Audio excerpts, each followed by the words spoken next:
Okay, now question number 4 of exercise 1.3. X power 2 by 3 plus 54 is equals to 15 x power 1 by.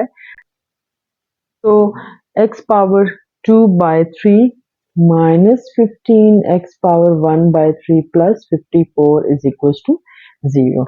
अब वही type first ही मैं अभी तक कर रही हूँ कि आपके पास वन वेरिएबल जो है carries double power of the other. तो अभी यूजुअली हम देख लेते हैं कि आफ्टर स्क्वायरिंग किसी भी एक वेरिएबल को मैं लेट करती हूँ और उसका आफ्टर स्क्वायरिंग मेरे पास लाइक अगर मैं इसको लेट करती हूँ तो आफ्टर स्क्वायरिंग मेरे पास इस वेरिएबल की पावर आनी चाहिए, ठीक है। और अगर आप इसको करते हैं तो आफ्टर स्क्वायरिंग इस वेरिएबल की आनी चाहिए। तो मुझे लगता है कि हम इसकी पावर ले लेते हैं। Let suppose x power 1/3 is equals to y, ठीक है। आपने कोफिशिएंट साथ नहीं लेना, सिर्फ वेरिएबल लेना है। तो स्क्वायरिंग कर लें हम, स्क्वायरिंग ऑन बोथ साइड्स, तो ये आ जाएगा x power 1/3 whole square is equals to y square. So x power 2/3 is equals to y square. देखिए 1 मल्टीप्लाई बाई 2, 2/3।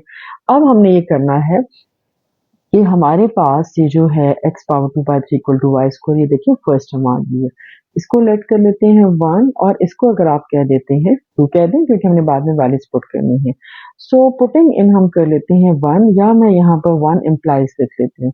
तो 1 इम्प्लाइज में देखिए मेरे पास क्या आता है, x पावर 2/3 की जगह मैं y square minus 15 x power 1/3 की जगह y प्लस 54 इक्वल टू 0 करती हूँ। ओके, अब हम यहाँ पर मैंने आपसे कहा था कि हम एक क्वेश्चन को बाय मिड टर्म ब्रेकिंग के थ्रू नहीं करेंगे, हम उसको क्वाड्रेटिक फॉर्मूला अप्लाई कर लेंगे। तो इस पे हम क्वाड्रेटिक फॉर्मूला अप्लाई कर लेते हैं क्योंकि इसकी वैल्यूज बड़ी हैं। अगर आपको प्रॉब्लम हो रही है इसके मिड टर्म ब्रेकिंग के थ्रू फैक्टर्स ढूंढने के, तो हम क्वाड्रेटिक फॉर्मूला अप्लाई करते हैं। तो साथ साथ आपका क्वाड्रेटिक फॉर्मूला का कॉन्सेप्ट भी क्लियर हो जाएगा। Here a is equals to 1, b is equals to minus 15 and c is equals to 54. Quadratic formula is y is equals to minus b plus minus b square minus 4ac divided by 2a. अब एक चीज मैं आपको बता दूं, अक्सर students को ये नहीं पता होता, ये आपके पास जो इक्वेशन बन रही है it is in variable y। Students क्या करते हैं, आपके पास यहाँ वेरिएबल y हो या वेरिएबल z हो तो यहाँ फिर x लिख देते हैं। इस चीज का बहुत ध्यान रखना है। अगर ये आपके पास x स्क्वायर हो, यहाँ पे x हो तो तब आप यहाँ x लिखेंगे। अगर यहाँ y स्क्वायर है, y है तो आप यहाँ y लिखेंगे। अगर यहाँ z है, z स्क्वायर है, z है तो ये आपके पास quadratic equation in variable z होगी, तो यहाँ आपने वही वेरिएबल लिखना होता है, ठीक है। ये बहुत ज्यादा ड्यूरिंग मार्किंग ऑफ पेपर्स में क्वेश्चन स्टूडेंट्स की जो है कॉमन मिस्टेक में ऑब्जर्व करते हैं, ठीक है। अब वैल्यू पुट कर लेते हैं, तो y की वैल्यू आ रही है माइनस इंटू बी क्या था -15 plus minus 15 whole square minus आपके पास 4 into 1 into 54 divided by 2a, ठीक है।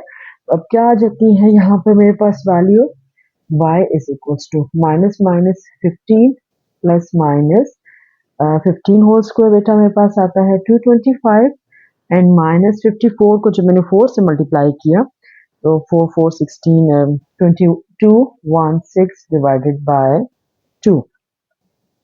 सो 15 प्लस माइनस ये आंसर मेरे पास आ जाता है 9, 225 माइनस 16 और 2, so y is equals to 15 plus minus 3/2।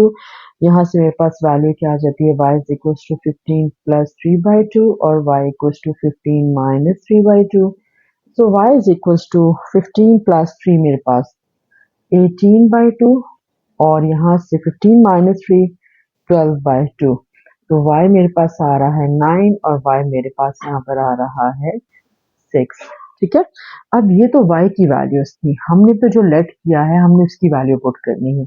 उसी तरह से हम लिखेंगे when y is equals to 9, ठीक है। मैं यहाँ लेट वाला साइड पे लिख देती हूँ क्योंकि मैं उसको फिर रेस करूंगी, ठीक है। व्हेन y इक्वल टू 9, तो यहाँ पर गर्ल्स ये लेट किया हुआ है, इसमें पुट कर लेना है x power 1/3 is equals to 9। अब मैंने आपको स्टूडेंट्स को अपने पिछले वाले क्वेश्चन में बताया था, जब आपके पास 1/2 हो तो हम x की वैल्यू फाइंड आउट करने के लिए स्क्वायरिंग करते हैं। अब 1/3 है तो हम क्या करेंगे, क्यूबिंग ऑन बोथ साइड्स। ठीक है, हम क्यूबिंग ऑन बोथ साइड्स कर लेते हैं। इसको मैं रेस कर लेती हूँ कि आप लोग कंफ्यूज ना हो जाए इसमें। तो दोबारा से लिख लेते हैं, cubing on both sides. X power 1/3 whole cube is equals to 9 whole cube. So x is equals to 3, cancel में 3 और 9 का क्यूब मेरे पास आ जाता है जी, कैलकुलेटर से मैं निकाल लेती हूँ, 729।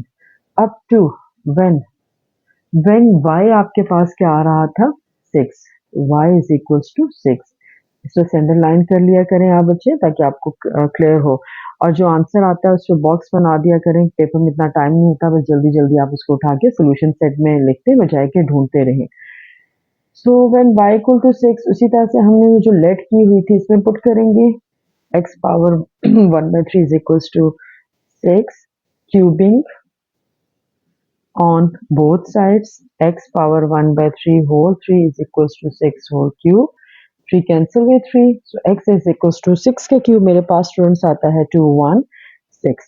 ये देखिए मेरे पास x की वैल्यू आ गई, देयरफॉर सॉल्यूशन सेट बेटा मेरे पास क्या आ जाता है, 216 पे से स्मॉलेस्ट वैल्यू लिख लेते हैं एंड देन 729। ये मेरे पास क्वेश्चन नंबर 4 का सॉल्यूशन सेट है।